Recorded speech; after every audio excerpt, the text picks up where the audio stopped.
guys, welcome back. BDCKR here, and we're back with our new multiplayer team, this time to highlight Killer Frost because she is the challenge this week, and also because my partner Crime has some school commitments that prevent him from filming this week. So we see Killer Frost on a lot of teams because she has a really killer passive, hardy har. Her passive is Best Served Cold, dampens all opponents' power generation by 50%. So when you see her on the team, most of the time she's there for support, and if she does nothing else, she's worth a slot on your team. However, the sort of twist on this team is that she's the star. She's the main damage dealer. And in a world with Tantu Totem, that means she's a specialist. Obvious two gears are Tantu Totem Master's Death Cart, and that's almost 2 bars of power on tag in. Every time you have that as your loadout, the question you need to answer is, how are you going to make sure she has a 2nd bar of power?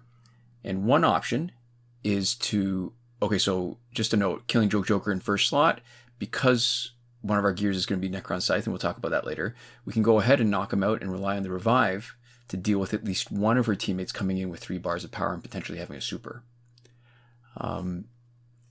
So the question is, how are you going to make sure she has 2nd bar of power when she tags in?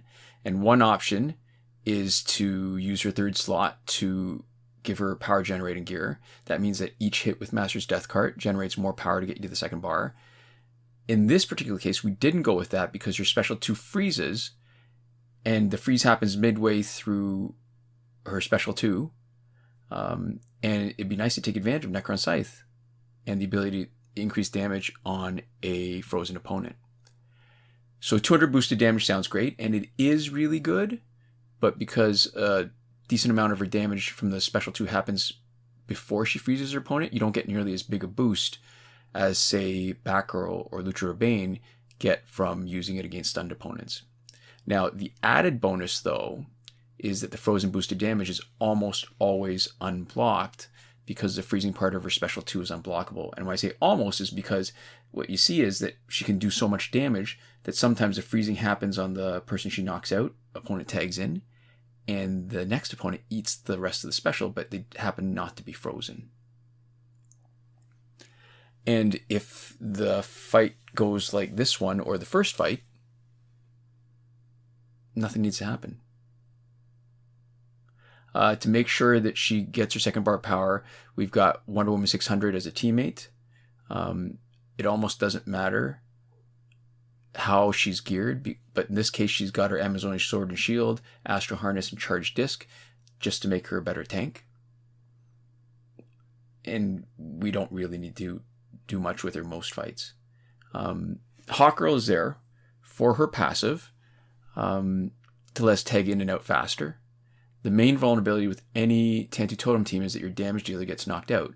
Necron Scythe makes it less likely, but being able to tag in Killer Frost or tag out Killer Frost immediately after special 2 that doesn't knock out her opponent means we don't need to leave her in to eat some damage because we really do want to protect her.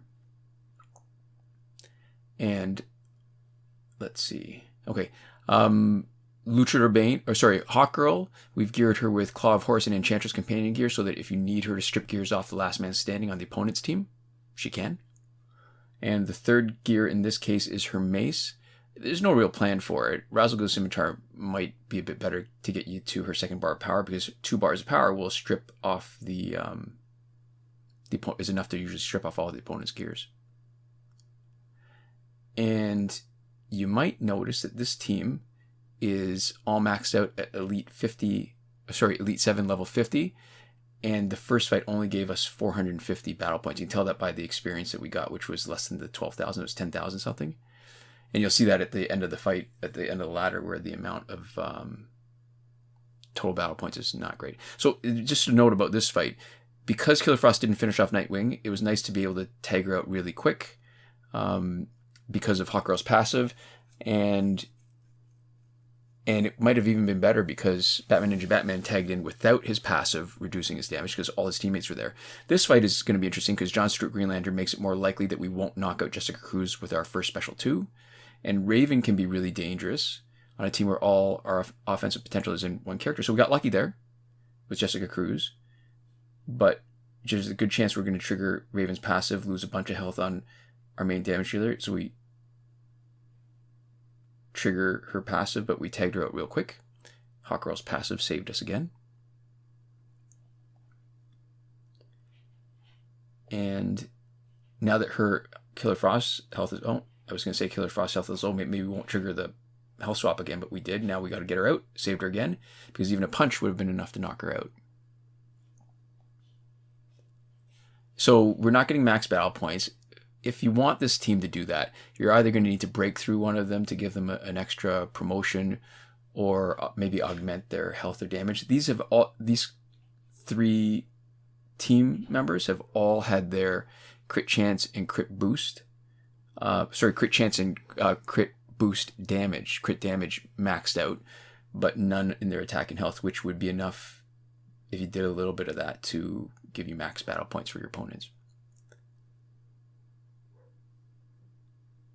And this isn't going to be particularly difficult. So Killer Frost is also good for waiting out an opponent that has the Astro Harness, which is sometimes a difficulty. Her special one is only 2 hits. Oh, and here we go. So we're actually facing an Astro Harness. We got 2 options. One is, what we're doing here is tag in Wonder Woman 600 with her Astro Harness, or we could waste time by doing specials with Killer Frost. Sometimes with other characters, that's not a great option, because when you do a special that's multi-hit, they're invulnerable and they don't block. It generates a lot of power for them, which means that when the invulnerability is done, if they've got a few bars of power, you're potentially vulnerable.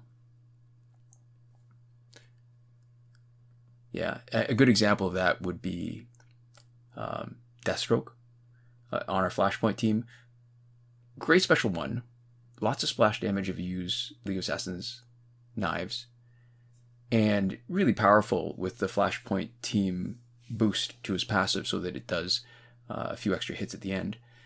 But it also means that if the opponent has Astro Harness, there's a not bad chance, there's a decent chance they're coming with a bunch of power. So the interesting thing about the other team, it's not going to be dangerous, but Luchador Bane in the first slot was easy last time, but Luchador Bane in the second slot, it's easy to avoid it with the tag and stun, because what you just saw here, her special 2 multi-hits.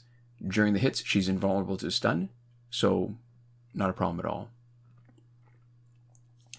Other thing to note about Killer Frost and what makes her really good as your special specialist, her special 2 is ranged, which means that it doesn't totally matter how far away your opponent is. You can't really overlook how important it is that you don't have to worry about shoving your opponent too far away when you have Master's Death card, because if you shove them too far away, then the first part of your special 2 might not hit if it's not ranged. And the good example of this would be Bounty Hunter Lobo, where we had to create an entire team around him because his special 2, the first hit was too close. Master's Death card easily shoved the opponent too far away, and that would waste a bunch of his special 2 damage if you tried to trigger his special 2 right away. Okay, what do we got here? Yeah, nothing special. Maybe actually Regime Black Adam is always a little bit dangerous because of his passive that reflects boosted special damage, and especially when you're trying to get through the fight quickly, like watch right here. So her first 3 hits are gonna reflect, right, she's got almost no health left.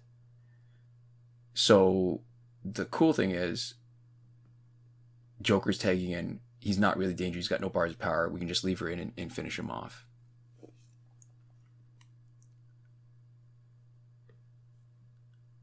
All right. So Batman Ninja Catwoman.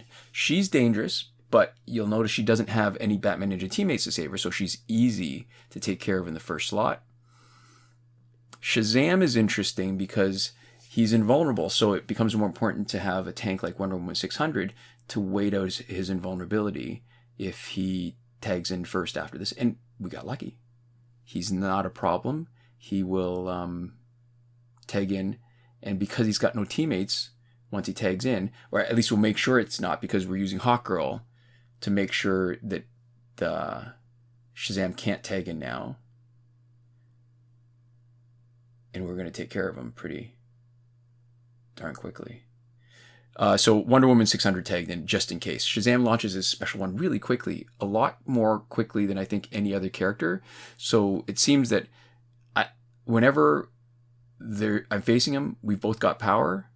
I can't ever seem to beat his special and trigger mine before his. He always seems to get his off first. So we did get lucky. I mean, we could have handled the team. That's what Wonder Woman 600 is for. She's our tank. But we didn't have to, and we didn't have to waste a bunch of time while he was invulnerable.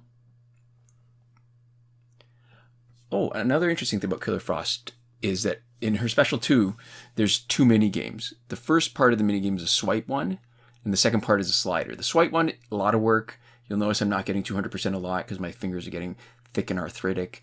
But it's not nearly as important because the slider mini game is actually the most important part because most of her damage is at the end. The slider accounts for how much damage they take after they're frozen. So it's more important to get the slider game right than the quick swipe part.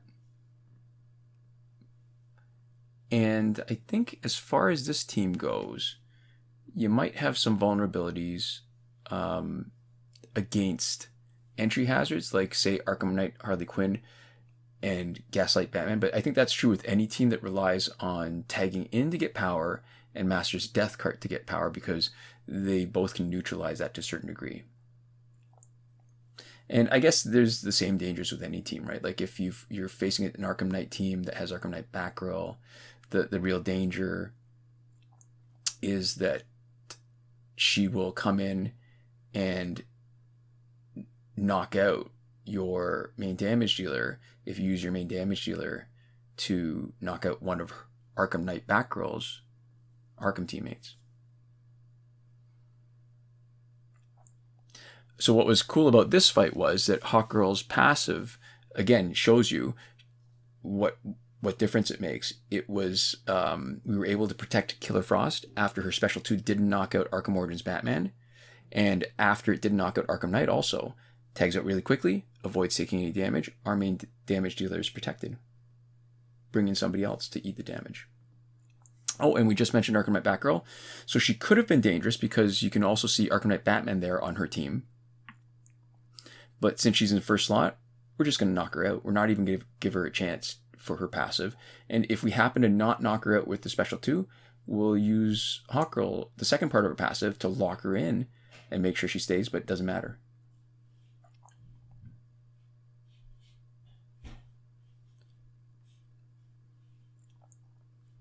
Yeah, I don't think this is going to be hard. The thing is, I guess you could play around with it a little bit. Razugo Scimitar might have been more useful because at this point we would have had 2 bars of power, and then we could use it to strip all his gears instead of just taking off one and have a chance at a little bit more certainty that we're going to knock him out.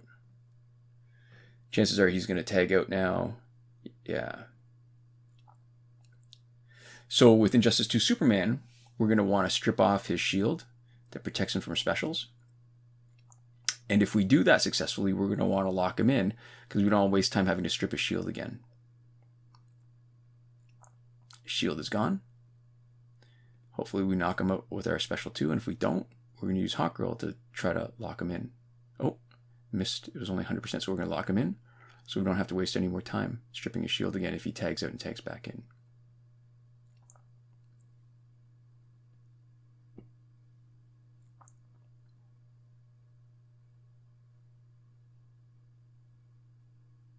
Ooh, almost no health. All right, so let's freeze him to slow him down to make it easier to fight him.